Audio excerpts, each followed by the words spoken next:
ادارہ صراط مستقیم ادارۃ المصطفیٰ ان کے آپ ناظم بھی ہے، اور یہ بہت بڑی بات ہے کہ اس زمانے میں ایسے پرفتن دور کے اندر جو ہے سنتوں کو عام کرنا اور احکام اسلام کو جو ہے لوگوں تک پہنچانا اور بہت بخوبی پہنچانا۔ بڑا شیریں لہجہ، دھیما نرم انداز گفتگو ہے۔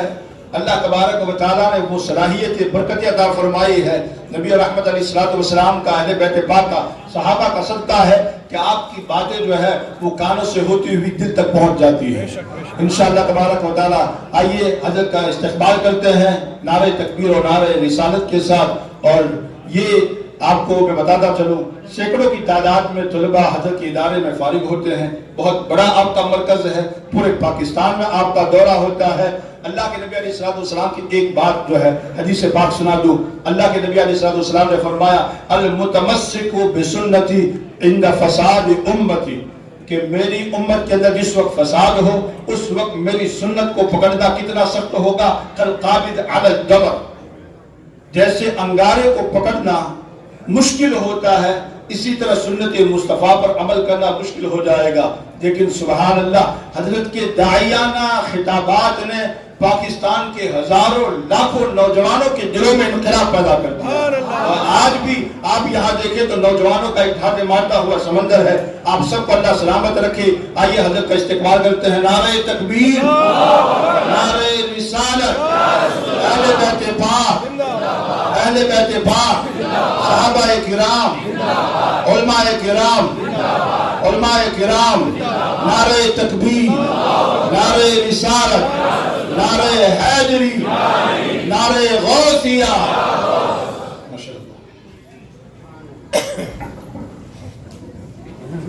السلام علیکم ورحمۃ اللہ۔ الحمد للہ والصلاة والسلام علی نبیہ وآلہ وصحبہ وسلم۔ قال اللہ تعالی وتبارک المجید والفرقان الحمید۔ بسم اللہ الرحمن الرحیم۔ وانتم العالون ان کنتم مؤمنین۔ صدق اللہ مولانا العظیم وصدق رسولہ النبی الکریم الرؤوف الرحیم۔ اللہم نور قلوبنا بالقرآن وزین اخلاقنا بالقرآن وادخلنا الجنة بالقرآن ونجنا من النار بالقرآن۔ قال اللہ تعالی وتبارک فی شان حبیبہ مخبرا وآمرا ان اللہ وملائکتہ یصلون علی النبی یا ایھا الذین آمنوا صلوا علیہ وسلموا تسلیما۔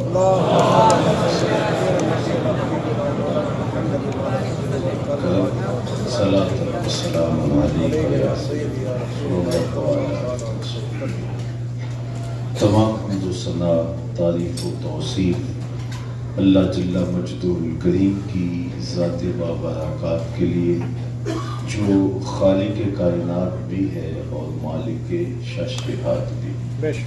اللہ جل وعلا کی حمد و ثنا کے بعد رسول رحمت، شفیع معظم، نبی محتشم، حضور ختمی المرتبت، اللہ کے پیارے، امت کے سہارے، رب کے محبوب، دانائے غیوب، مالک رقاب امم، فخر عرب و عجم، والی کون و مکان، سیاہ لا مکان، سید انس و جان، سرور لالا رخاں، نیر تاباں، سر نشین مہوشاں، ماہ خوباں، شہنشہ حسینہ، تتمہ دوراں، سر خیل زہرہ جمالا، جلوہ صبح ازل، نور ذات لم یزل، باعث تکوین عالم، فخر آدم و بنی آدم،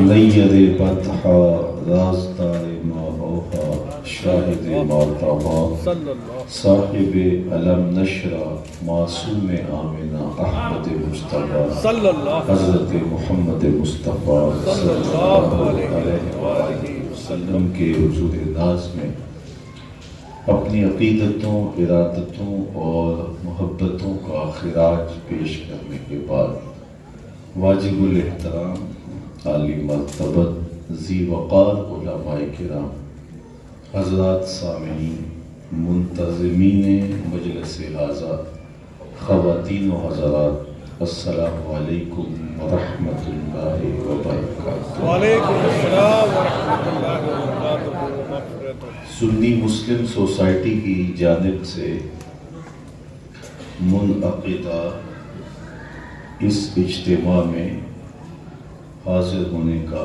شرف نصیب ہوا، اور انہی کی دعوت پہ میں یہاں حاضر ہوا۔ اس سے قبل 4 سال پہلے بھی آنا ہوا تھا، آج دوبارہ آپ سے ملاقات کا شرف ہوا۔ اللہ ہم سب کو اپنی پناہوں کا حصار دے، ہماری حاضری قبول کرے، اور جو قدر و کاوش، جو محنت ان دوستوں نے کی، آپ تک دعوت پہنچائی، آپ تشریف لائے، اس کی برکتیں اللہ ہماری روحوں میں اتار دے۔ میں اور اللہ جل شانہ سے دعا مانگتے ہیں، اور اس دعا پر آمین ہمارے عمل کی گواہی اور ہمارا طرز معاشرت اور ہمارا انداز حیات اور ہمارے خوبصورت اخلاقی رویے ہوں، ہماری زبان بھی آمین بولے اور ہماری زندگی بھی اس پر عملاً کھڑی ہو کہ ہمیں اللہ اس قابل کرے کہ ہم دین متین کی کوئی خدمت کر سکیں۔ یہ امت مسلمہ جن کو امر بالمعروف اور نہی عن المنکر کے لیے منصہ شہود پہ لایا گیا، اور ان کو خیر امت قرار دیا گیا۔ کنتم خیر امت اخرجت للناس، تم بہترین امت ہو جو لوگوں کے لیے میدان عمل میں لائے گئے ہو، منصہ شہود پہ لائے گئے ہو۔ تمہاری نشأت اس لیے ہوئی تھی کہ تم لوگوں کی رہنمائی کرو اور بھٹکی ہوئی انسانیت کو ہدایت کی راہوں پہ لے آؤ۔ لیکن جنہوں نے لوگوں کو ہدایت کی راہوں پہ گامزن کرنا تھا اور دنیا سے کفر کو، ظلم کو، اندھیروں کو، ناانصافی کو، استحصالی نظم کو ختم کرنا تھا، وہ خود ہی اندھیروں میں، ظلمتوں میں اور گمراہیوں میں اپنے آپ کو گم کر بیٹھے، اور آج بحیثیت امت مسلمہ ہمارا وجود اگر کہیں نظر آتا ہے تو سوائے انتشار کے، افتراق کے، باہمی تناؤ کے اور بدعملی کا ایک عجیب سا روپ ہے جو ہم دیکھ رہے ہیں۔ یہ امت نہیں ہے، ایک ہجوم ہے۔ اللہ اس کو صحیح معنی میں امت بننے کی توفیق عطا کرے، اور وہ امت جو اس کائنات میں خیر کی علامت ہے، بھلائی کا نشان ہے، اور جس کے دم سے بزم عالم میں چراغاں ہے، جو روشنیوں کا منبع و مصدر ہے، جس کی ضیاؤں سے اندھیرے بستر گول کرتے ہیں، اور جس کے اٹھنے والے قدم منزلوں کا سراغ دیتے ہیں۔ ہمیں اس بات پہ غور کرنا ہوگا کہ ہم 313 ہو کر بھی غالب تھے، ہمیں دریا بھی راستہ دیتے تھے، سچ، ہماری ٹھوکر سے پہاڑ بھی دو نیم تھے، ہمارے اٹھنے والے قدم پیچھے ہٹنے کا سوچ بھی نہیں سکتے تھے، تو راہ نورد شوق ہے منزل نہ کر قبول، لیلا بھی ہم نشیں ہو تو محمل نہ کر قبول۔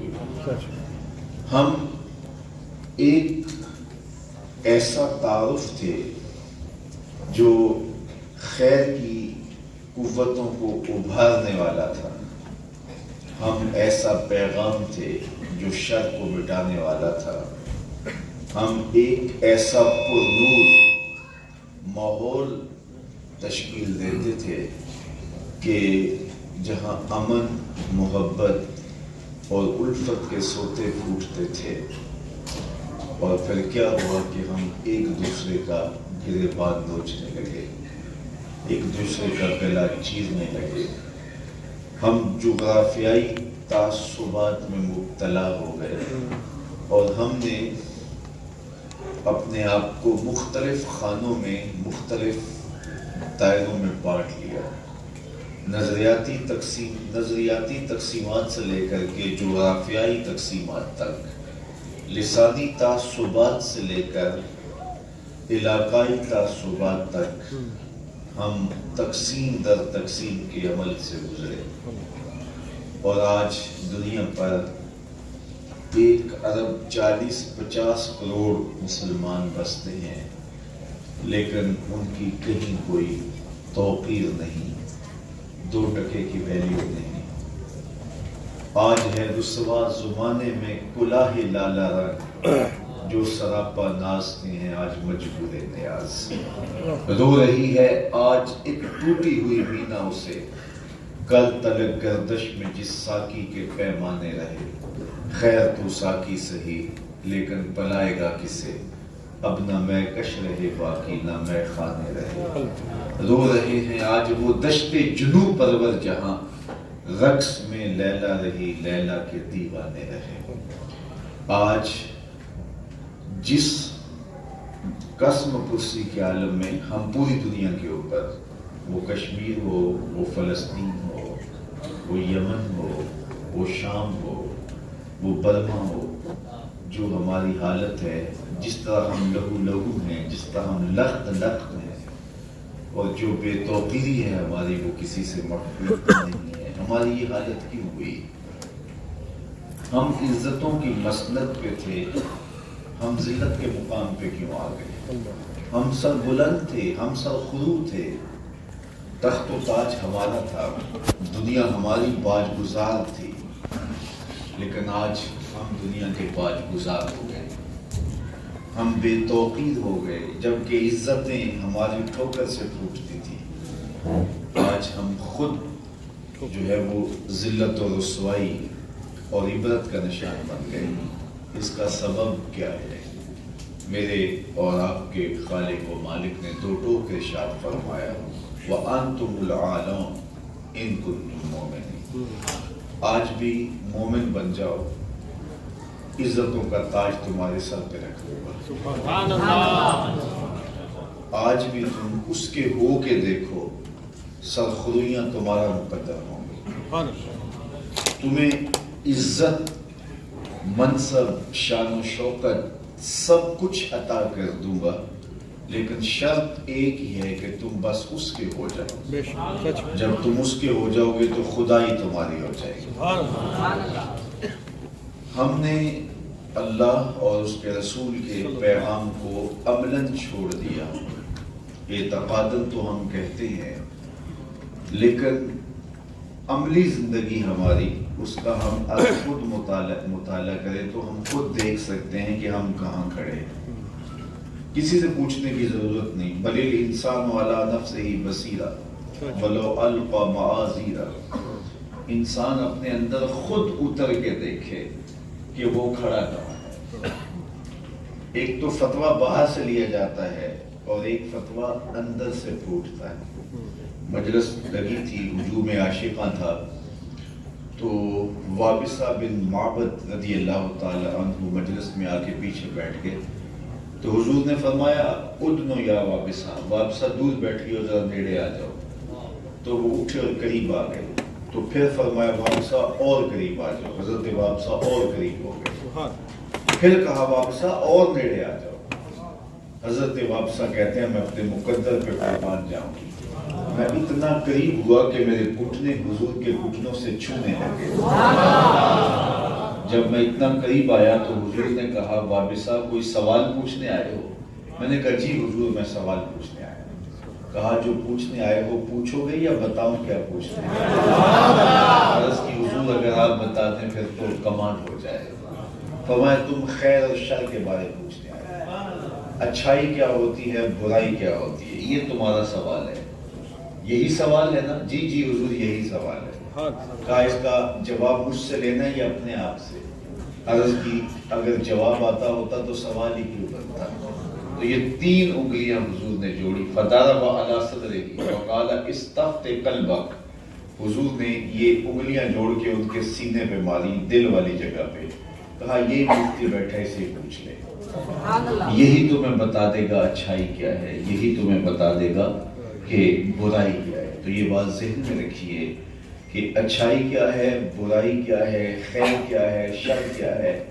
تو ایک تو فتویٰ باہر سے ہم لیتے ہیں، ہمارے اندر سے فتویٰ پھوٹتا ہے، ہمیں خود پتہ ہے کہ ہم کہاں کھڑے ہیں۔ اقبال نے کہا تھا نا کہ اپنے دل سے پوچھ ملا سے نہ پوچھ، تو اپنے اندر اتر کے ہم دیکھیں، اپنے ضمیر کے آئینے میں اپنی شکل دیکھیں ہم کھڑے کہاں۔ تو آج ہم دنیا کے اوپر جو ذلت اور رسوائی کا شکار ہوئے تو اس کا سبب یہی ہے کہ ہم نے اللہ اس کے رسول کے احکامات کو چھوڑ دیا۔ وہ نظام حیات جو ہمیں دیا گیا تھا، خوبصورت نظام زندگی جو ہمیں دیا گیا تھا، اس سے ہم عملاً گریز پا ہوئے، اور ہم صرف زبان سے کہتے ہیں کہ ہم مسلمان ہیں، ہمارا کردار اس کی گواہی نہیں دیتا ہے۔ اور جب ہم صرف اپنے قول سے ہی قرار کریں گے، ہمارے رویے، ہماری معاشرتی زندگی، ہمارا طرز حیات، ہماری معاشرت جو ہے وہ اس کی عملی گواہی پیش نہیں کرے گی، تو پھر ہم اللہ تعالیٰ جل شانہ کی رحمتوں کے حقدار نہیں ہیں۔ وہ جو بھی محنت کرے گا وہ اس کا نتیجہ پائے گا، وہ کافر ہو یا مومن ہو۔ تنے مردہ سے بیزار ہے حق، خدائے زندہ زندوں کا خدا ہے۔ تو یہ بات ذہن میں رکھیے کہ اللہ تعالیٰ جل شانہ ہم سے عمل کا تقاضا کرتا ہے، اور ہم عملی زندگی سے گریز پا ہوئے۔ اور جب ہم عملی زندگی اختیار کیے ہوئے تھے تو ہم تعداد میں تھوڑے ہو کر کے بھی تخت و تاج کے مالک تھے، اور ایک خوبصورت جو ہے وہ قوم کی شکل میں دنیا کے سامنے ایک نمونہ تھے۔ ہمیں دیکھ کر کے لوگوں کی زندگیاں تبدیل ہوتی۔ دیکھیے تقریریں صرف زبان سے نہیں ہوتی، خاموشی ایک بہت بڑی قوت ہے۔ حضرت شاہ نقشبند بخاری علیہ رحمہ فرماتے ہیں جس شخص کی خاموشی فائدہ نہیں دیتی اس کی تقریر بھی فائدہ نہیں دیتی۔ مطلب کیا؟ جس کے کردار کی چمک تمہارے اندر اثر انداز نہیں ہوتی، اس کی گفتگو ہواؤں میں اڑتی ہوئی تتلیوں کی طرح اپنا رنگ تو دکھاتی ہے لیکن من میں اترنے کا حق نہیں جانتی۔ بات وہی روح تک اترتی ہے جو تمہارے دل سے نکلتی ہے، اور تمہارا عمل اس کا گواہ ہو جو تمہارا قول ہے۔ میرے اور آپ کے آقا مولا حضور صلی اللہ علیہ وسلم نے اس عالم رنگ و بو میں 63 برس زندگی پائی ہے، اور اس 63 سالوں کے اندر حضور کے ذمے کیا تھا؟ اسلام کو پوری دنیا کے اوپر پھیلا دینا، اس کے میسج کو پہنچا دینا، اس کو غلبہ دینا۔ وَالَّذِي أَرْسَلَ رَسُولَهُ بِالْهُدَىٰ وَدِينِ الْحَقِّ لِيُظْهِرَهُ عَلَى الدِّينِ كُلِّهِ، تمام ادیان پر دین اسلام کو غالب کر دینا، حجت تمام کر دینا۔ یہ حضور کی زندگی کا مشن تھا۔ ہدف کیا ہے؟ ہدف کیا ہے؟ لِيُظْهِرَهُ عَلَى الدِّينِ كُلِّهِ، اور اس کے لیے عمر، کل عمر کتنی دی گئی ہے؟ 63 برس، اور ان 63 سالوں کے اندر 40 سال تک حضور نے اعلان نبوت ہی نہیں کیا۔ 23 سال ہیں حضور علیہ السلام کے پاس جو آقا کریم علیہ السلام نے لِیُظْهِرَهُ عَلَى الدِّینِ كُلِّهِ جو ذمہ داری ہے اس کو نبھانا ہے. تو ذرا بتائیے اتنی بڑی ذمہ داری ہو کسی کے کندھوں پر اور وقت تیزی کے ساتھ گزرتا جا رہا ہو, 1 سال 2 سال 10 سال 20 سال 40 سال بیت گئے, تو میں آپ کو کہتا ہوں کہ حضور علیہ السلام کے جو 23 سال ہے ان کی جو اثر پذیری ہے وہ آپ دیکھتے ہیں, لیکن اس کے پیچھے وہ 40 سال کھڑے ہیں. حضور نے 40 سال اپنا کردار پیش کیا اور اس کردار کے اثرات ان 23 سالوں کے اندر آپ دیکھنے کو ملیں گے. بلکہ جب حضور پہلا اعلان کرتے ہیں تو کوہ صفا پہ تمام صنادید قریش کو اور اپنے خاندان کے لوگوں کو بلاتے ہیں اور بلا کے ایک بات ارشاد کرتے ہیں, اگر میں تمہیں کہوں کہ اس پہاڑ کی دوسری جانب ایک لشکر آ رہا ہے جو تمہیں کچل دے گا, تمہیں طاقت و تاراج کر کے رکھ دے گا, تو کیا میری بات مان لو گے؟ تو سب نے بیک زبان کہا اگر نہ بھی نظر آیا تو ہم کہیں گے ہم اندھے ہیں آپ سچے ہو. آپ کی صداقت پہ ہمیں اتنا یقین ہے. ان 40 سالوں کے اندر حضور علیہ السلام کا نکھرا ہوا کردار, حضور کی زبان سے پھوٹتا ہوا سچ, حضور کے خوبصورت رویے, حضور کی چال ڈھال, طرز زندگی, انداز معاشرت, دیانت, ان کی امانتیں حضور کے گھر میں رکھی ہوئی ہیں.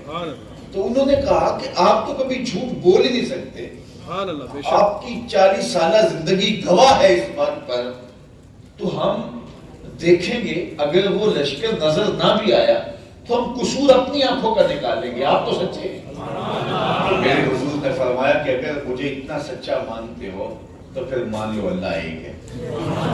تو وقتی طور پہ تو ایک ایسی بات تھی جو ایک دھماکہ ہوا, چونکہ وہ اتنے بتوں کے ماننے والے تھے اور ان کو ایک خدا کا تصور دینا یہ تو نہیں تھا کہ یوں ہی مان لیتے. وہ کھڑے ہو گئے اور انہوں نے انکار کر دیا. ابو لہب نے تو بڑے سخت جملے کہے, اس نے کہا تبا لک ہنالک سائر الیوم لہذا جمعتنا معاذ اللہ, اور اللہ نے اس کا جواب دیا تبت یدا ابی لہب وتب, ظالم تیرے دونوں ہی ٹوٹ جائے. تو اب ذرا غور کیجئے, پھر اس کے بعد سارے سوچنے پہ مجبور ہو جاتے ہیں کہ جس نے 40 سال ہم سے جھوٹ نہیں بولا آج کیوں بولنا ہے. تو سوچنا شروع کر دیتے ہیں اور دل میں یہ خیال پیدا ہونا شروع ہوتا ہے. لیکن بتوں کا اعتقاد اور ان کے ساتھ ان کا تعلق خاطر ان کو کھڑا بھی کرتا ہے مقابلے میں, لیکن یہ ضرور سوچتے ہیں, ہر لمحہ سوچتے ہیں کہ یار یہ جھوٹ بولنے والا نہیں, یہ جھوٹ بولنے والا نہیں ہے. بلکہ سارا دن لوگوں کو کہتے ہیں کہ جناب ان کے قریب نہیں جانا, ان کی بات نہیں سنتی, کہیں ایسا نہ ہو کہ ان کی بات جو ہے وہ تمہارے اندر اثر انداز نہ ہو جائے. ایک دن اخنس بن شریح اور ابو جہل اور ابو سفیان یہ تینوں مختلف کونوں میں چھپ کر کے سین حرم میں سحری کے وقت حضور تلاوت کیا کرتے تھے. تو یہ تینوں قرآن مجید کی تلاوت سننے لگے. اچھا خیر, جب حضور نے تلاوت ختم کی تو یہ اپنے گھروں کو پلٹے تو ایک چوک میں ان تینوں کی ملاقات ہو گئی. تو ایک دوسرے سے آنکھیں نہیں ملا رہے تھے. خیر انہوں نے کہا کہ کدھر سے آئے ہو, تو سب نے اقرار کر لیا کہ ہم ان کا کلام سن رہے تھے. کہا تم نے بہت غلط کیا, سارا دن لوگوں کو اپنی قوم کو منع کرتے ہو کہ ان کے قریب نہیں جانا اور راتوں کی تنہائیوں میں چھپ کے ان کا کلام سنتے ہو. اگر قوم کو پتہ چل گیا تو پھر کیا تاثر لے گی, عہد کرو کہ دوبارہ کبھی کوئی نہیں سنے گا. انہوں نے عہد کر دیا, وعدہ کر دیا. اگلے دن جب وہ پہر آیا تو اندر وہ طلب جاگی تو ابو جہل نے سوچا باقی تو دو آئیں گے نہیں, چلو میں سناتا ہوں. یہی بات اخنس بن شریح نے سوچ لی اور یہی بات ابو سفیان نے سوچ لی. خیر حضور علیہ السلام تلاوت شروع کی اور وہ مختلف کونوں میں بیٹھ کے سنتے رہے. جب تلاوت ختم ہوئی یہ اپنے اپنے گھروں کو چلنے لگے تو ایک چوک میں پھر ملاقات ہو گئی. اب تو پوچھنے کی ضرورت نہیں تھی کہ کہاں سے آئے ہو. تو خیر ایک دوسرے کو بڑا شرمندہ کیا کہ تم وعدہ کر کے سارے مکر گئے اور اس خیال سے کہ دوسرا نہیں آئے گا, یہ زیادتی ہوئی, قوم کو پتہ چل گیا تو کیا تاثر ہوگا. اب پکا حلف اٹھاؤ کہ کوئی کل نہیں آئے گا. تو ایک ایسا حلف انہوں نے دیا کہ جس کو وہ توڑا نہیں کرتے تھے. لیکن اگلے دن سب نے سوچا کہ دوسرے دو تو یقیناً نہیں آئیں گے، تو چلو میں چلتا ہوں، اور حضور کا کلام سنتے رہے. تو اگلے دن پھر جب آپس میں ملاقات ہوئی تو پھر ایک دوسرے کو ملامت کرنے لگے اور گھروں کو چلے گئے. باقی تو جا کے دو سو گئے، لیکن اخنس بن شریح کو نیند نہیں آئی. وہ ایک لمبا سا ڈنڈا لے کر کے جا کے ابو سفیان کے گھر کے دروازے کو مارتا ہے. وہ اچانک اٹھ گیا، کہا اخنس خیر تو ہے؟ کہا سچ بتا، جھوٹ نہیں بولنا، جو 3 دن سے ہم سن رہے ہیں، تیرا کیا خیال ہے اس کے بارے میں؟ تو ابو سفیان نے سیاسی بات کی، کہا کہ کچھ چیزوں کی مجھے سمجھ آئی ہے، کچھ چیزوں کی سمجھ نہیں آئی. تو اس طرح اس نے بات کر دی. کہا چل ابو الحکم کے پاس چلے. تو ابو جہل کے دروازے پہ چلے گئے، دروازے کو دستک دی، وہ باہر نکلا. کہا کہ خیر ہے اس وقت آئے ہو؟ کہا سچ بتا، جھوٹ نہیں بولنا، ڈنڈی نہیں مارنی، 3 دن سے جو ہم کلام سنتے رہے اس کے بارے میں تیری رائے کیا ہے، اندر کی بات بتا. تو ابو جہل نے جو بات کہی وہ سننے کی ہے. اس نے کہا رفادہ اور سقایا یہ دونوں عزتیں تو پہلے ہی بنو ہاشم کے پاس ہیں، اور اگر نبوت بھی اس گھر کی مان لی جائے تو ہمارے پاس کیا رہے گا. تو اخنس بن شریح کہنے لگا کہ تیری جھوٹی سرداری تجھے حق قبول کرنے سے روک رہی ہے. تو مانے نہ مانے، میں تو جا رہا ہوں محمد عربی کا نوکر.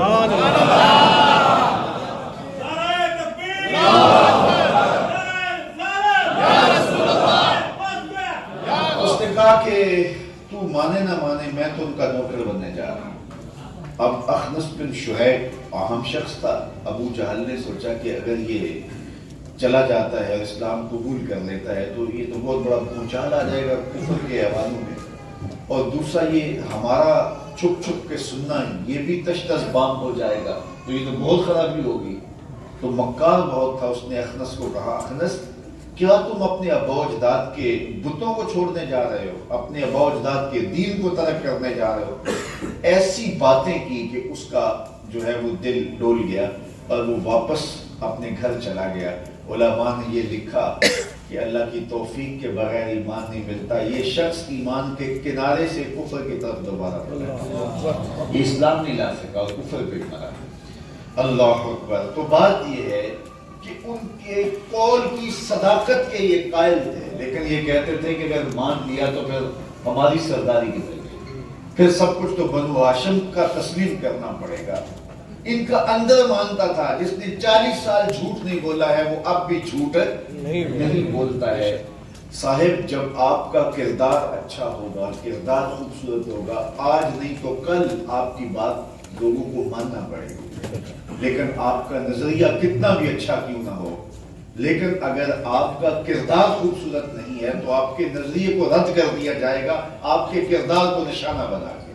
سوامی لکشمن پرشاد نے ایک کتاب لکھی عرب کا چاند، وہ 250-300 صفحات پہ مشتمل کتاب ہے حضور کی سیرت پر. تو اتنی خوبصورتی سے اس نے لکھی کہ سطروں میں گویا چراغ رکھ دیے. تو کسی نے سوامی سے پوچھا کہ تو حضور کی سیرت پر، مسلمانوں کے نبی پر اتنی خوبصورت کتاب لکھی کہ اس کو پڑھنے سے ایمان کو تازگی ملتی ہے، تو خود مسلمان کیوں نہیں ہو جاتا؟ تو اس نے جو جواب دیا وہ سننے کے قابل ہے اور ہماری آنکھیں کھول دینے کے لیے کافی ہے. اس نے کہا جب میں مسلمانوں کے نبی کی سیرت لکھنے کے لیے امہات کتب سیر کا مطالعہ کیا تو یہ جذبہ میرے دل میں بھی جاگا کہ اس عظیم المرتبت نبی کا غلام بن جانا چاہیے. لیکن جب میں دور موجود کے مسلمانوں کی حالت دیکھتا ہوں تو میں کہتا ہوں میں ہندو ٹھیک ہوں. کیا ہمارا کردار لوگوں کے ایمان کے راستے کے اندر رکاوٹ نہیں ہے؟ اور دوسری جانب ہمارے آباء و اجداد تھے جن کی لاشیں بھی کلمہ دیتی تھی. محمد بن حسن، اللہ اکبر، جب آپ کا جنازہ اٹھتا ہے، اللہ اکبر، تو آپ کے جنازے کو دیکھ کر کے شوق سے جب لوگ کندھا دے رہے ہیں اور ان کے جنازے کو شوق سے، محبت سے لوگ کندھا دینے کی کوشش کرتے ہیں تو ایک غیر مسلم بھی آگے بڑھ گیا، چلو مسلمانوں کا امام ہے، ان کی زندگی کی آخری رسومات میں ہم بھی شامل ہو جاتے ہیں، اور جو ہی اس کا کندھا امام کے جنازے کی چارپائی کو چھوتا ہے، لبوں پہ کلمہ جاری محمد بن حسن الشیبانی کے کندھے کی کہ جنازے کو اس کا کندھا چھوتا ہے تو لبوں پہ کلمہ جاری ہو جاتا ہے۔ اللہ اکبر، یعنی ہمارے بزرگ تھے، ان کی لاشیں بھی کلمہ دیتی اور ہمارا زندہ وجود لوگوں کے ایمان کے راستے کے اندر رکاوٹ ہے۔ چمک کردار کی ہوتی ہے۔ محمد بن حسن الشیبانی رضی اللہ تعالیٰ عنہ جب بصرہ آئے تو ایک عیسائی پادری آپ سے مناظرہ کرنے کے لیے تیار ہو گئے، جب مسلمانوں کا امام آئے گا تو میں اس سے بات کروں گا، اور وہ اتنے تکبر میں تھا، غرورت میں تھا کہ مسلمانوں کا امام میرے سوالوں کا جواب نہیں دے سکے گا، میری گفتگو اس کو چکرا کے رکھ دے گی۔ خیر چلو، منتظر تھے، مسلمان کھڑے تھے، باقی قوموں کے ماننے والے، باقی مذہب کے ماننے والے بھی کھڑے تھے۔ جو ہی امام محمد تشریف لائے، چمکتا ہوا چہرہ، روشن پیشانی، سر پہ سنت کا امامہ اور بدن پہ سنت کے مطابق جامہ، امام محمد بن حسن الشیبانی جب تشریف لائے اور وہ جو مناظرے کے لیے آیا تھا، اس کی نظر امام کے چہرے پہ پڑی تو اس کے لبوں پہ کلمہ جاری ہوا۔ تو مسلمانوں نے کہا کہ وہ مناظرہ کدھر گیا، تم نے تو مناظرہ کرنا تھا۔ تو اس نے جو جواب دیا وہ سننے کے قابل ہے۔ اس نے کہا جب میں نے امام محمد کے چمکتے ہوئے چہرے کو دیکھا تو میرے دل نے گواہی دی، جب مسلمانوں کا چھوٹا محمد اتنی شان والا ہے تو بڑے محمد کی شان ہے خدمت گاروں کی سرکار کا عالم۔ تو جب ہمارا کردار خوبصورت ہوگا تو چہرے سے دیکھ کر، دیکھو ہم تو لمبی تقریریں کرتے ہیں اور کسی کے دل میں بات نہیں اترتی، مجھے بتائیے غریب نواز نے کتنی تقریریں کی، ان کے کردار کی چمک تھی جس کا عکس پڑتا اور کفر دھل جاتا اور ایمان کا چرارا ہو جاتا۔ ہم اپنا کردار ٹھیک کریں، اپنے آپ کو اچھا کریں، اپنے آپ کو خوبصورت بنائیں، اندر کے اجالے منعکس ہوں گے آنے والوں کے قلوب پر اور ان کی دل کی دنیا بدلتی رہے گی۔ لیکن جب ہم سارے عیوب اور ساری برائیاں اور ساری اخلاقی گراوٹیں اپنے اندر رکھیں گے اور پھر اپنا تعارف بطور مسلمان پیش کریں گے تو صاحب یہ کسی مسلمان کا تعارف نہیں ہے۔ تو آج ہم دنیا کے اوپر ذلت اور رسوائی کے گڑھے میں اس لیے گرے ہیں کہ آج ہم کردار کے حساب سے زیرو ہیں۔ اقبال نے جب شکوے کی زبان کھولی تو لہجہ بڑا تلخ ہو گیا، رب سے شکوہ کیا، صفائے دہر سے باطل کو مٹایا ہم نے، نو انسانی کو غلامی سے چھڑایا ہم نے، تیرے کعبے کو جبینوں سے بسایا ہم نے، تیرے قرآن کو سینوں سے لگایا ہم نے، پھر بھی ہم سے گلا ہے کہ وفادار نہیں، ہم وفادار نہیں، تو بھی تو دلدار نہیں۔ بڑا سخت لہجہ ہوا، لیکن اب اس کا جواب آتا ہے، جواب شکوہ میں لفظ وہی ہے، صرف صیغہ بدلتا ہے۔ یہاں تو اقبال کا انداز تھا نا کہ صفائے دہر سے باطل کو مٹایا ہم نے، اب جواب آیا جواب شکوہ میں، ادھر سے جواب آ رہا ہے، کیا صفائے دہر سے باطل کو مٹایا کس نے، نو انسانی کو غلامی سے چھڑایا کس نے، میرے کعبے کو جبینوں سے بسایا کس نے، میرے قرآن کو سینوں سے لگایا کس نے، تھے تو آباب تمہارے ہی مگر تم کیا ہو، ہاتھ پہ ہاتھ دھرے منتظر فردا ہو، ہر کوئی مست مئے ذوق تن آسانی ہے، تم مسلمان ہو یہ انداز ہے مسلمان، حیدری فقر ہے نئے دولت عثمانی ہے، تم کو اسلاف سے کیا نسبت روحانی ہے، وہ معزز تھے زمانے میں مسلمان ہو کر تم خال ہوئے تارک قرآن۔ ہماری پستی، زبوحالی، ذلت، نکبت، رسوائی یہ ہے کہ ہم کردار کے لحاظ سے کوئے ہیں اور کتاب رحمت جو کتاب زندگی ہے اس کو ہم نے چھوڑ دیا ہے۔ یہ قرآن کوئی معمولی کتاب نہیں ہے، بے شک بے شک، یہ صحیفہ نور ہے، یہ زندگی تبدیل کر دینے والی کتاب ہے، یہ ہمارے رب کا ہمارے نام پیغام ہے جس کا حرف حرف صداقت پر مشتمل بے ہے، شک، جس کا لفظ لفظ سچائی پر مشتمل ہے۔ اس کتاب سے اگر ہم جڑ جاتے ہیں ہم کبھی بھی پست نہیں رہ سکتے، ہم سر بلند ہوں گے۔ یہ کتاب عزتوں کی معراج پہ لے جاتی ہے، یہ امت بناتی ہے، امت بطور امت اس کتاب کے ذریعے سے نہضت ہوتی ہے، نشت ہوتی ہے قوموں کی، اگر اس کتاب کو اپنا ہادی اور رہنما مان لیں۔ لیکن میں اور آپ بتائیے کہ کیا ہم قرآن مجید سے کتنا گہرا تعلق رکھتے ہیں؟ آج کی تاریخ میں اور آپ سارے اپنا محاسبہ کریں، ہم نے قرآن مجید کی تلاوت کتنی کی ہے؟ قرآن مجید کے کتنے حصے کو ہم نے مفاہیم و مطالب کے ساتھ سمجھنے کی کوشش کی ہے؟ جبکہ ہمارا کوئی دن کتاب اللہ کی بغیر نہیں گزرنا چاہیے۔ گر تو می خواہی مسلمان زیستن نیست ممکن جز بقرآن زیستن، اگر تو مومن بن کے جینا چاہتا تو قرآن کے بغیر ایک قدم بھی نہیں چل سکتا۔ قرآن مجید کے حقوق میں سے یہ بنیادی حق ہے کہ اس کی تلاوت صحت لفظی کے ساتھ کی جائے، پھر اس کے بعد اس کے مفاہیم کو سمجھا جائے، پھر اس پر عمل کیا جائے، پھر اس کا ابلاغ کیا جائے۔ یہ باقی باتیں بعد میں ہیں۔ یہ اس کا پہلا حق جو ہے کہ اس کی تلاوت صحت لفظی کے ساتھ کی جائے۔ ہم سے یہ بھی نہیں ہو سکا تو باقی چیزیں تو بہت بعد کی ہیں، تو ہم کس طرح جو ہے وہ دنیا کے اوپر غالب آ سکتے ہیں اور سرخرو کر سکتے ہیں، اور ہم ایک امت کے طور پہ ابھر سکتے ہیں۔ جو ہمیں نصاب دیا گیا، وہ نصاب جو ہمیں امت بناتا ہے، جو ہمیں فرقہ بندی سے، گروہ بندی سے، تعصب سے پاک کر کے ایک خوبصورت تصور دیتا ہے، وہ تھیوری خوبصورت قرآن مجید ہے، جس کا نتیجہ ایک جیسا آئے گا اگر ہم اس کتاب سے جڑ جائیں گے۔ لیکن ہم اس کتاب سے اپنے تعلق کو کمزور کر بیٹھے اور ہم نے اس کی تلاوت کو بھی ترک کر دیا۔ علامہ اقبال نے اپنے ایک دوست کو خط لکھا اور اس میں لکھا کہ اگر قرآن مجید مفاہیم کے ساتھ تمہیں پڑھنا نہیں آتا تو ناظرہ تلاوت بھی نہ چھوڑنا۔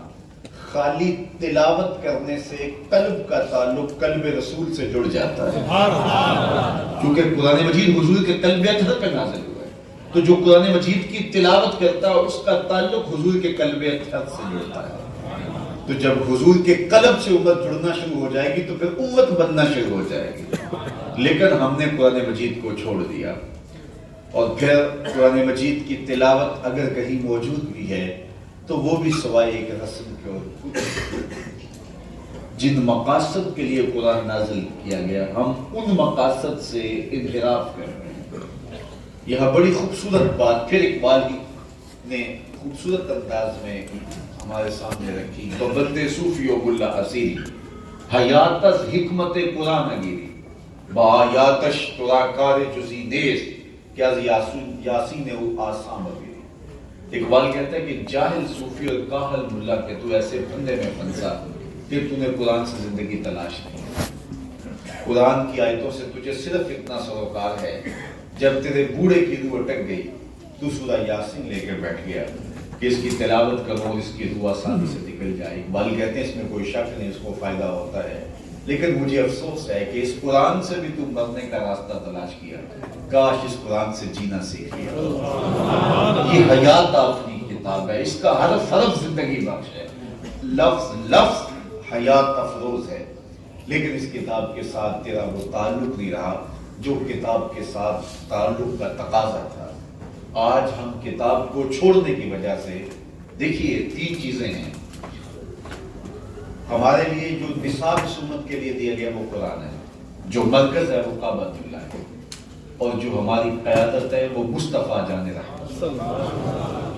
یعنی یہ تینوں چیزیں اس وقت پوری دنیا کے اوپر کوئی امت اپنے نبی کی قبر کے نشان کو نہیں پاتی، اور اللہ تعالیٰ نے ہم غریبوں کے لیے حضور کا در نور آسرے کے طور پہ رکھا، اور پھر کسی نبی کی سیرت یوں محفوظ نہیں ہے جس طرح میرے اور آپ کے آقا و مولا کی سیرت موجود، سیرت بھی موجود، نقشہ بھی موجود۔ اس بات پر بحث ہوئی ہے کہ حضور کے سر انور اور مبارک داڑھی میں 18 سے لے کر 22 تک سفید بال تھے۔ مجھے کائنات کے اندر کوئی شخصیت تو بتاؤ جس پہ اتنی تحقیق ہوئی۔ حضور کی زندگی کا ایک ایک عمل ہمارے سامنے، گوشہ حیات ہمارے سامنے ہے، ایک ایک گوشہ حیات ہمارے سامنے، ہم اپنی زندگی کو گزار سکتے ہیں۔ تو ہمارے سامنے جو نصاب ہے غیر متبدل، یعنی قرآن مجید، دنیا کے اوپر جتنی بھی کتابیں نازل ہوئی 104 کتابیں صحیفے نازل ہوئے، 100 صحیفے ہیں، صحف ابراہیم، صحف موسیٰ، اور قرآن زبور انجیل اور قرآن مجید، ٹوٹل 104 تعداد ہے۔ قرآن کے علاوہ آپ کسی صحیفے اور کسی کتاب کے بارے میں نہیں کہہ سکتے کہ یہ وہی منزل من اللہ کا کلام ہے، کیونکہ تحریف رہا پاک ہے۔ لیکن یہ کتاب قرآن مجید اپنی اصلی حالت کے اندر ایک حرف بدلے بغیر اصلی صورت کے اندر موجود ہے۔ سبحان یہ امت زندہ ہے، اس کا پیغام زندہ ہے، اس کی تھیوری غیر متبدل ہے، اور یہ کبھی بھی ختم ہونے والا سلسلہ نہیں ہے۔ اور دوسرا ان کا مرکز کعبۃ اللہ ہے۔ کیسا نظام دیا اللہ تعالیٰ نے ہمیں؟ ہم محلے کی سطح کے اوپر 5 وقت نماز میں جمع ہوتے ہیں، یہ ہمارا جو ہے وہ ایک نظم ہے، اور جو ہے وہ ہفت روزہ ہمارا جمعے کی صورت میں علاقے کی سطح پر اجتماع ہوتا ہے، اور عیدین کے 2 سالانہ علاقائی اجتماع ہوتے ہیں، اور عالمی اجتماع حج کی شکل میں ہوتا ہے۔ محلے سے شروع ہوتے ہیں اور ہمارا نظم پیدا ہونا شروع ہوتا ہے، اور عالمی سطح پر، اور ہم نے ان چیزوں کو بھی جو ہمیں جوڑنے والی تھی، ہمیں وحدت کی لڑی میں پرونے والی تھی، ان کو بھی ایک رسم ہی بنا لیا۔ حج بھی ہم صرف جو ہے وہ ایک رسم کے طور پہ ادا کر کے آتے ہیں، اور حج کے جو مقاصد ہیں، اور حج جس لیے ایک عالمی ہمارا اجتماع ایک دوسرے سے جڑنے کا ہے، اور ایک پوری دنیا کے نمائندے جمع ہوں اور اس کو خطبہ حج کے ذریعے ان کو ایک میسج دے کر کے جو ہے وہ پوری دنیا کے اوپر اس پیغام کو پھیلا دیا جائے، اسے ناشنا کر دیا گیا۔ جب یہ سب کچھ ہوا اور حج کا نظم غیر مؤثر اور اس کے مقاصد سے انحراف ہونے لگا، اس وقت اقبال نے کہا تھا کہ زائرین کعبہ سے کوئی پوچھے یہ اقبال، زائرین کعبہ سے کوئی پوچھے یہ اقبال، حرم کا تحفہ کیا زمزم کے سوا کچھ اور نہیں؟ کہ جو بھی جاتا ہے وہ حرم سے زمزم اور کھجوریں ہی لے کر آتا ہے، تو اس کا کوئی اور تحفہ جس کے لیے آپ اتنا سفر کاٹ کے گئے تھے، نمائندے بن کے گئے تھے، وہ ہمارے لیے کیا لے کر آئے ہو؟ تو یہ اس امت کے لیے مرکز ہے کعبۃ اللہ، اس امت کے لیے میر کارواں ہے میر حجاز اپنا، اس نام سے باقی ہے آرام جہاں ہمارا۔ آج قیادت کی بات ہوتی ہے کہ قیادت نہیں، اس میں کوئی شک نہیں ہے کہ اس وقت موجودہ نظم میں ہم قیادت سے امامت سے معروف ہیں، لیکن یہ بات ذہن میں رکھیے امت کبھی بھی معروف نہیں ہوئی، اس لیے کہ ہمارے قائد پوری تعلیمات کے ساتھ اور اپنی سیرت کے پورے عنوانات کے ساتھ ہمارے سامنے موجود ہے، اور ہماری نظروں سے کبھی بھی اوجھل نہیں ہوتے۔ ہمیں ہر وقت ان پہ درود پڑھنے کی تلقین کی گئی ہے تاکہ ہم ان سے جڑے رہیں اور ان سے رہنمائی حاصل کریں۔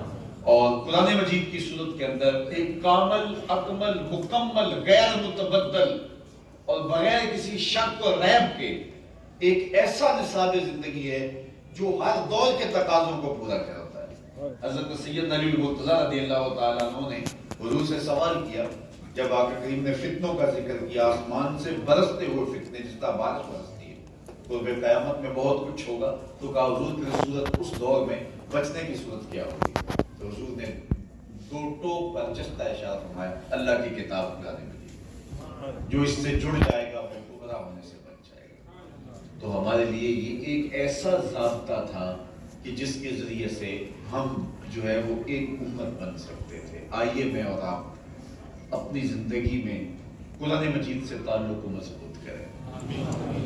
یہ میں اور آپ اپنے دل میں عہد کریں، میں آپ سے وعدہ نہیں لیتا، ہم حضور کے غلام ہیں، ہمیں یہ اعزاز نصیب ہوا ہے، اور ہمارے لیے خیر متبدل نصاب قرآن مجید ہے، جس کا ایک حرف بھی تبدیل نہیں ہوا۔ 14 صدیاں قبل جس طرح حضور کے قلب اطہر پہ نازل ہوا، آج بھی اسی شکل میں ہمارے پاس موجود ہے، اسی صورت میں ہمارے پاس موجود ہے، اور اس کا پیغام کبھی بھی پرانا نہیں ہوا۔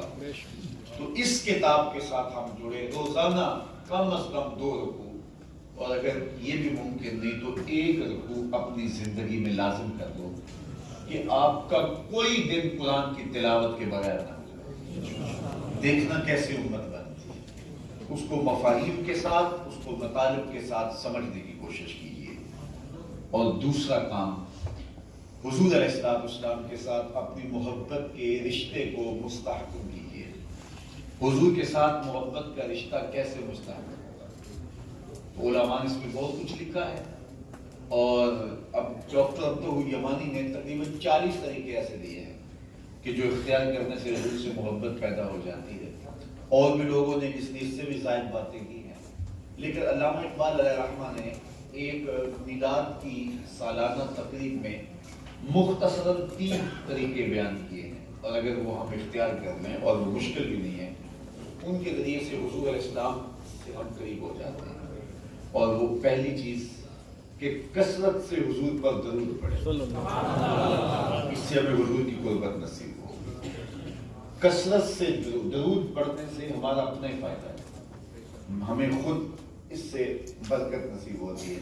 1 مرتبہ درود پڑھنے سے 10 مرتبہ رحمتیں نصیب ہوتی ہیں، اللہ کی قربتیں ملتی ہیں، خطائیں مٹا دی جاتی ہیں، اور اس کی ترغیب ہم اپنی نسلوں کو بھی دیں، اپنی اولادوں کے ہاتھ میں درود کی تسبیح دیں۔ میری مائیں بہنیں بیٹیاں بھی بیٹھی ہیں، بچوں کی تربیت کا بہترین ذریعہ درود شریف ہے، ان کی دینی تربیت درود شریف سے ہو۔ ویسے بھی بچے تھوڑے سے تلخ اور بڑے جو ہے وہ اس دور کے اندر ان کا جو مزاج میں چڑچڑا پن ہوتا ہے اس کو دور کرنے کا بہترین ذریعہ ہے ان کو درود کی تسبیح دے، ان کی طبیعتوں میں لطافت پیدا ہونا شروع ہو۔ ویسے بھی درود پڑھنے والے بچے کی طبع کے اندر نفاست پیدا ہوگی، اللہ اس کو ذہنی استعداد سے مالا مال کرے گا، وہ بڑھ جائے گی۔ اور ایک بہت بڑی بات یہ ہے، درود پڑھنے سے تقدس پیدا ہوگا، عفت اور پاک دامنی پیدا ہوگی، اور یہ ہمارا مقصود ہے کہ ہماری اولادیں عفیف رہیں، پاک دامن رہیں، ان کی آنکھ میں بھی حیا رہے اور ان کی عصمت کا جوہر بھی لٹنے نہ پائے۔ اور اگر ہم یہ چاہتے ہیں تو جو ہی وہ ہوش سنبھالیں ان کے لبوں پہ درود کا نغمہ بکھر جائے اور درود کی تسبیح ان کو دے، آپ کو یہ فائدہ نصیب ہوگا۔ اللہ اکبر۔ بات آگے بڑھ رہی ہے۔ دوسری بات، اگر آپ چاہیں کہ ہمارے سینے میں حضور کا پیار پیدا ہو تو دوسرا کام یہ کرنا پڑے گا کہ حضور کی سیرت کا مطالعہ کرنا ہوگا۔ آقا کریم علیہ السلام کی سیرت کے مطالعہ سے ہماری اپنی سیرت سنورتی ہے، پردور ہوتے ہیں۔ جب حضور کی سیرت ہمیں ازبر ہونی چاہیے، اور یہ پہلے دادی اماں کام کرتی تھی، وہ شام کے وقت بستر میں بیٹھ جاتی ہے اور بچے اس کے گرد بیٹھ جاتے ہیں اور وہ کہانی سناتی ہے، اس کہانی کے اندر ایک گھول کے حضور کا پیار ڈال دیں۔ جب سے دادی اماں کا بستر اجڑ گیا ہے اور اولادیں اب دادی اماں کے پاس نہیں بیٹھتی، فیس بک کے سامنے بیٹھتی ہیں، تو اب وہ وہاں سے جو ملے گا وہاں سے لے گی۔ دادی اماں اپنے خاندان کی روایات کو اور اپنے کلچر کو، اپنی تہذیب کو اور حضور کی محبت کو ایسی معجون تیار کر کے روزانہ ایک خوراک سونے سے قبل بچوں کو دیا کرتی تھی۔ اور آج ماہرین کہتے ہیں کہ سونے سے قبل جو باتیں جو ہے وہ بتائی جاتی ہیں اس کے اثرات بہت سارے ہوتے ہیں، اس لیے اس وقت جو ہے وہ خود بخود جو ہے وہ انسان کی طبع کے اندر میلان اخذ و قبول کا ہوتا ہے۔ تو اس وقت آج بھی ہم اس بستر کو دوبارہ جو ہے وہ بارونق کر سکتے ہیں۔ گھر کا بڑا بچوں کو اس وقت بٹھا کے پیار سے حضور کی سیرت کا ایک واقعہ سنا دے، اس کا عملی نتیجہ یہ ہوگا کہ جو ہے وہ حضور کے ساتھ تعلق خاطر پیدا ہوگا۔ اور تیسری چیز جو آپ کو، آپ کی اولاد کو حضور کی محبت نصیب کر دے گی، اور وہ یہ ہے کہ انسان کی فطرت میں، انسان کی طبع میں حسن پسندی ہے۔ جہاں بھی حسن ہوتا ہے انسان در لڑک جاتا ہے، وہ کاکل داراز میں ہو یا وہ رخ زیبا میں، لب لالی میں ہو یا وہ قد رعنا میں، وہ گلابوں میں ہو یا تتلیوں کے پروں میں، قوس قزح کی رنگینی میں ہو یا دھنک کی شوخیوں میں، حسن جہاں بھی ہوگا اس کی دلکشی یقیناً اپنی طرف کھینچے گی۔ تو جب یہ طے ہے کہ انسان فطرتاً حسن کی طرف مائل ہے تو پھر آؤ اس کو حسن جمال مصطفیٰ کا تذکرہ سنائیں، اپنی اولادوں کو بھی اور خود بھی یہ عنوان بھی چھڑا کریں۔ ان 3 چیزوں سے آپ کے دل میں حضور علیہ السلام کی محبت اور حضور کا پیار اور زیادہ بڑھ جائے گا۔ ویسے تو فطرتاً ہم حضور سے پیار کرتے ہیں، ہمارے دلوں میں ہمارے ماں باپ نے حضور کا پیار ڈالا ہے، اور یہ اب ذمہ داری ہم اپنی نسلوں کو یہ ورثہ منتقل کریں اور اس میں اضافے کے لیے یہ 3 کام کریں۔ اللہ ہم سب کو اس کی توفیق عطا تو قرآن سے جڑے، قرآن کی تلاوت معمولات زندگی میں ہو، اور دوسری بات جو ہے وہ ہم حضور علیہ السلام سے جڑ جائیں، کثرت درود سے حضور کی قربت حاصل کر لیں، پھر خود بخود جو ہے، بلکہ میں کہتا ہوں کہ حضور کا پاکیزہ وجود، حضور کی محبت، یہ امت کی وحدت کی علامت ہے، امت کو جوڑنے کا ذریعہ ہے۔ ہم پوری دنیا کو دعوت دیتے ہیں، اگر امت بننا چاہتی ہے تو وہ حضور سے پیار کرے، اس کا عملی نتیجہ یہ ہو۔ دیکھو جتنی بھی محبتیں ہیں وہ انسانوں کو توڑتی ہیں۔ ایک کے دو چاہنے والے رقیب کہلاتے ہیں نا، کہ یہ میرا محبوب تھا، تم نے کیوں دیکھا، لڑائی کی نوبت آ گئی۔ ایک کے دو چاہنے والے رقیب کہلاتے ہیں، لیکن حضور کے چاہنے والے آپس میں حبیب کہلاتے ہیں۔ ساری محبتیں توڑتی ہیں، اقتدار توڑتا ہے، دولت توڑتی ہے، حسن توڑتا ہے، انسانوں کو خانوں میں بانٹتا ہے۔ ایک کرسی تھی، الیکشن ہو گیا، لڑنے والے جو ہے وہ حاصل کرنے ملنی تو ایک ہی ہے، حسن اتنا محدود ہے، ایک ہی کفایت کرتا ہے، وہ جس بھی روپ میں حسن ہو، لیکن حضور کا حسن اتنا فراواں ہے کہ یہ انسانوں کو جوڑتا ہے۔ جو گلے صد برگ مارا بو یکیست، او کے جانے ای نظاموں او یکیست، مست چشمے ساقیے بتہاستے، در جہاں مثل مومی ناستے، ہزاروں قومیں وجود میں آئیں، دہر میں خشک و تر کے رشتے سے، ہم نے بنیاد دوستی رکھی یاد خیر البشر کے رشتے۔ یہ رشتہ انسانوں کو جوڑتا ہے۔ میرا آپ کا کیا تعلق ہے؟ آپ کس علاقے سے میں جانتا بھی نہیں، میرے شہر کو آپ میں سے اکثر لوگوں نے نہیں دیکھا، کہاں بڑا پلا جوان ہوا، کہاں پڑا، لیکن آپ لوگ مجھے نہیں جانتے، میں آپ سے آشنا نہیں، لیکن آپ کے چہروں پہ میں نامونوسیت نہیں دیکھ رہا، اور میرے چہرے میں آپ کے لیے غیریت نہیں ہے، اپنائیت ہے۔ میں آپ سے جڑا ہوں، آپ مجھ سے جڑے ہیں۔ وہ سریش کون سی ہے جس نے جوڑ دیا؟ آپ یہاں امریکہ میں بیٹھے ہیں، میں وہاں بیٹھا ہوں، آپ بھارت اور مختلف ممالک کے رہنے والے ہیں، میں پاکستان کے ایک شہر کا رہنے والا ہوں، لیکن میں اور آپ بالکل جڑے ہوئے ہیں، جس طرح جنم جنم کے بچھڑے ہوں اور آج ملے ہوں۔ تو یہ پیار پیدا کس نے کیا؟ یہ پیار، یہ محبت، یہ اپنائیت نام محبت بے شک بے شک۔ ہمارے استاد ایک شعر جھوم کے پڑھا کرتے تھے، وہ میری اس گفتگو کا خلاصہ بھی قرار آپ دے سکتے ہیں کہ محمد کی وساطت سے محبت تیری میری ہے، محمد کی وساطت سے محبت تیری میری ہے، محبت اصل ہے ان کی، نہ تیری ہے نہ میری۔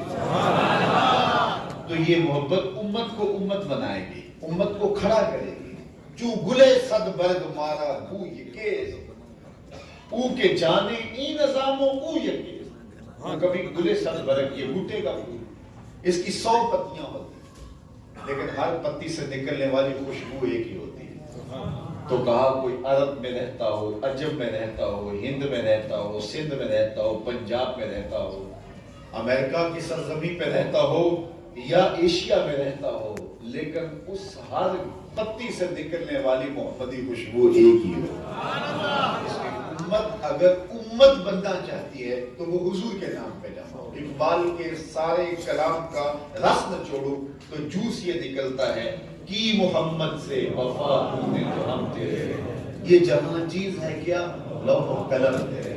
اقبال نے کہا حضور سے وفا کرو، پھر قلم بھی تمہیں دے دیں گے، تختی بھی تمہیں دے دیں گے، پھر تمہاری تقدیر کا فیصلہ کہیں اور نہیں ہوگا، بلکہ خدا بندے سے خود پوچھے گا بتا تیرے حساب کیا۔ لیکن شرط یہ ہے کہ وفا کا رشتہ حضور سے مستقیم، تو یہ محبت ہمیں جوڑتی ہے۔ اس لیے اقبال نے کہا کہ اس امت کے جڑنے کا ایک ہی سبب ہے، اور وہ نام محمد صلی اللہ علیہ وسلم۔ قوت عشق سے ہر پست کو بالا کرتے، دہر میں اس میں محمد سے اجالا کرتے۔ تو زمانے کے اندر جب بھی چراغاں ہوگا اس نام سے چراغاں ہوگا۔ تو آئیے حضور کی ذات کے ساتھ جڑیں، قرآن کے ساتھ جڑیں، اللہ کا خوف اپنے سینوں کے اندر جو ہے وہ اچھی طرح سے اتار لیں، تو ہم صحیح معنوں میں امت بن جائیں گے۔ کوئی اس کے لیے دقیق فلسفہ نہیں ہے کہ یہ امت کس طرح امت بنے، یہ سادہ سا عنوان ہے، اور یہ جو ہے وہ مختصر نصاب ہے کہ ہم قرآن مجید کو، جو کہ ایک غیر متبدل تھیوری ہے اس امت کی، اور حضور علیہ السلام جو اس امت کے ایسے قائد ہیں کہ جو ہے وہ امت کو وحدت کی لڑی میں پروتے ہیں اور جن کی محبت امت کو امت بناتی ہے. تو آئیے ہم یہاں آ جائیں تو پھر ہم ایک امت بنیں گے. اور اگر ایسی بسر کرنا چاہتے ہیں تو گزاریے, پھر ہم جو ہے وہ ایک بکھرے ہوئے وجود کی طرح جگہ جگہ جو ہے وہ اذیتیں سہتے رہیں گے لیکن امت نہیں بن سکیں گے. اللہ اس امت کو صحیح معنی میں امت بننے کی توفیق آمین. اور ہم سب کو اپنی پناہوں کا, کرم نوازیوں کا نور عطا کریں. حضرت فاروق اعظم رضی اللہ تعالیٰ عنہ ارض تہامہ سے گزر رہے تھے تو جس طرح بچہ بلک بلک کے روتا ہے تو یوں پھوٹ پھوٹ کے رونے لگے. تو کسی نے کہا عمر 22 لاکھ مربع میل کی حکمرانی اور یوں رو رہے جس طرح بچے روتے ہیں. کہا مجھے ماضی کی کہانی یاد آ گئی. کہا کیا؟ کہا یہی جگہ تھی. میرے باپ خطاب نے مجھے کہا ان 5 اونٹوں کو لائن میں کھڑا کرو. میں ایک کو سیدھا کرتا تھا, دوسرا ٹیڑھا ہو جاتا تھا, دوسرے کو سیدھا کرتا تھا, پہلا ٹیڑھا ہو جاتا تھا, بھاگ کے ان کو سیدھا کرتا, درمیان والا ٹیڑھا ہو جاتا. تو میرے باپ نے مجھے بڑا مارا. ایک عرب کے بیٹے ہو کر تم سے 5 اونٹ لائن میں نہیں کھڑے ہوتے. کا ایک زمانہ وہ تھا کہ عمر سے 5 اونٹ لائن میں کھڑے نہیں ہوتے تھے. اور آج شرق سے لے کر غرب تک انسان بھی لائن میں کھڑے ہیں. یہ محمد عربی کے جوڑوں کا صدقہ نہیں ہے تو 5 اونٹ لائن میں کھڑے نہیں ہوتے. تو جب ان کے ہوتے ہیں تو پھر لوح و قلم تمہارے ہوتے ہیں, پھر قلم و تختی تمہیں دے دی جاتی, جو لکھو وہی تقدیر ہوگی. تو خود تقدیر یزدان کیوں نہیں ہے, پھر یوں ہوتا ہے.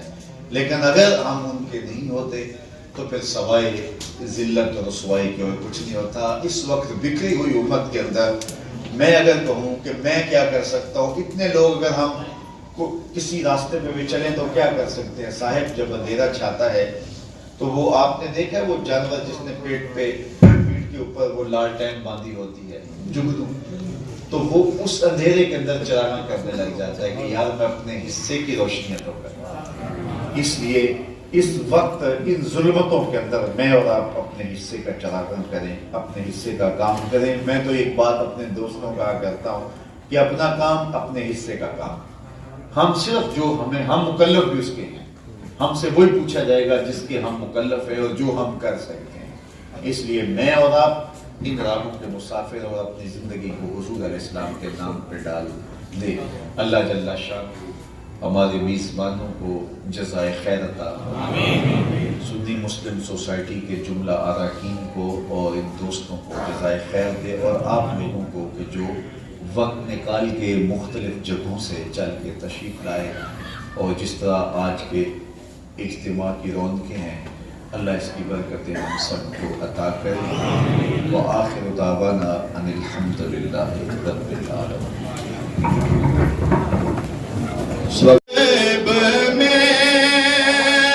عظمت